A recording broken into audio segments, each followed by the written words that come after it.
है, ये हम सब के लिए आईना है, वरना मारे जाओगे। रघुवीर सहाय को याद करते हुए एक युवा कवि अदनान नाम के लिखा है, मत भूलो कि तुम मुसलमान हो।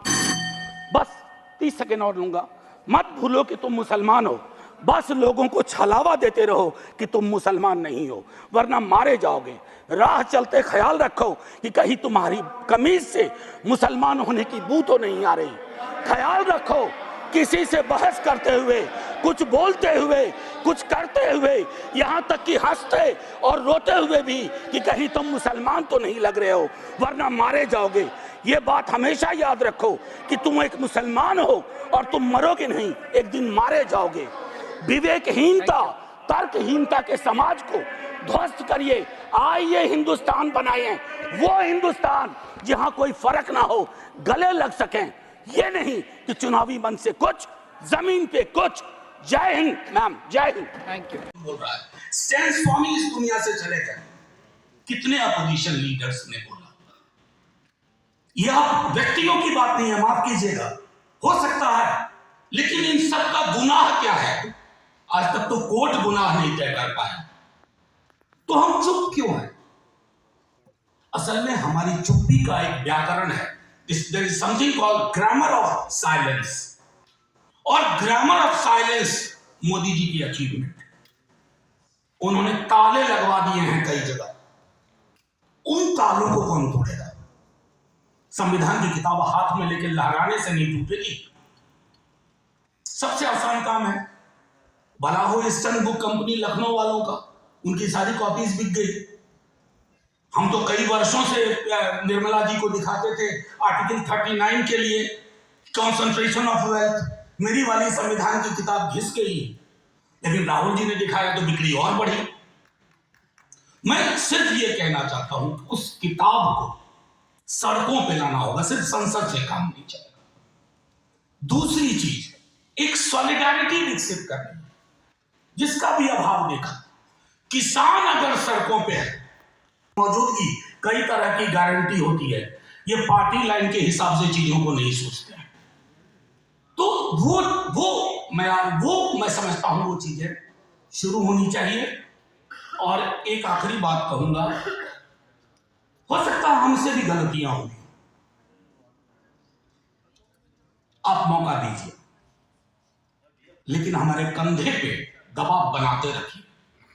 हर पॉलिटिकल पार्टी को यह सोचना होगा कि आप इस देश की सियासत में अगर आप सत्ता में वापसी करते हैं, टूटे फूटे समाज को लेकर के, कटे छटे समाज को लेकर के, तो वैसी सत्ता नहीं चाहिए।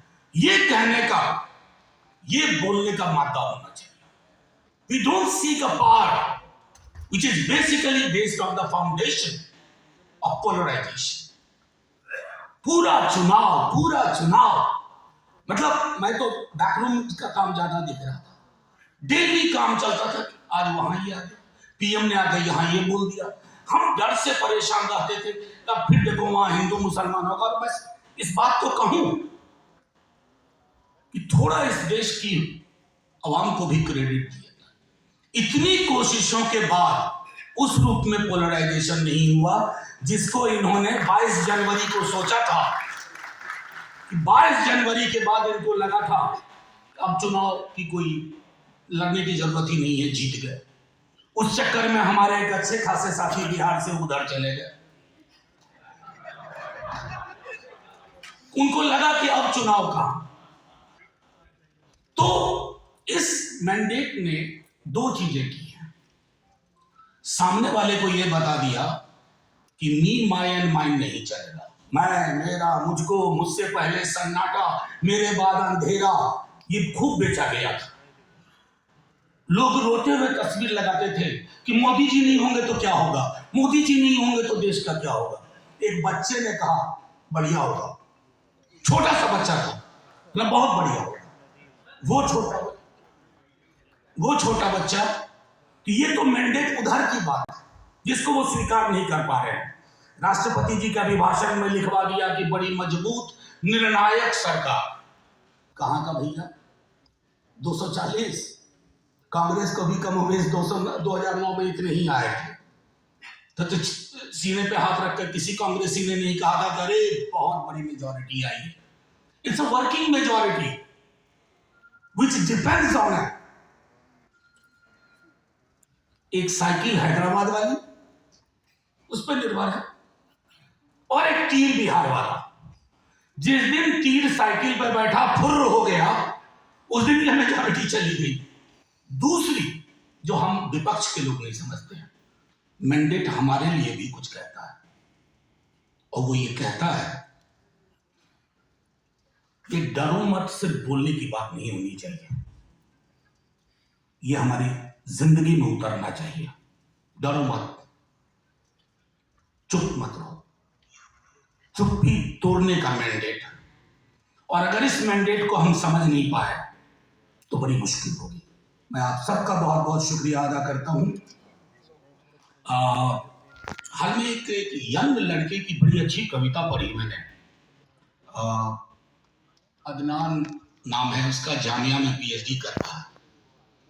इतना बढ़िया उसकी कविता पढ़ी मैंने, संग्रह मंगवाया है, आप सबको मौका लगे पढ़िए। कई रोमांटिसिज्म में हम जीते हैं, गंगा जमुनी तहजीब और ये वो भाईचारा, ये सब नए सिरे से बनाना होगा। वो दीवारें ढह गई, वो पुल ढह गए, सब नया बनाना होगा। नया बनाने में वक्त लगेगा, लेकिन बनेगा जरूर। और अदीब साहब, कोई अफसोस नहीं होगा, हम लोग 47 वाला जो मुल्क था ना, उस पे आएंगे, अच्छे से आएंगे, धमाके से आएंगे। जय हिंद।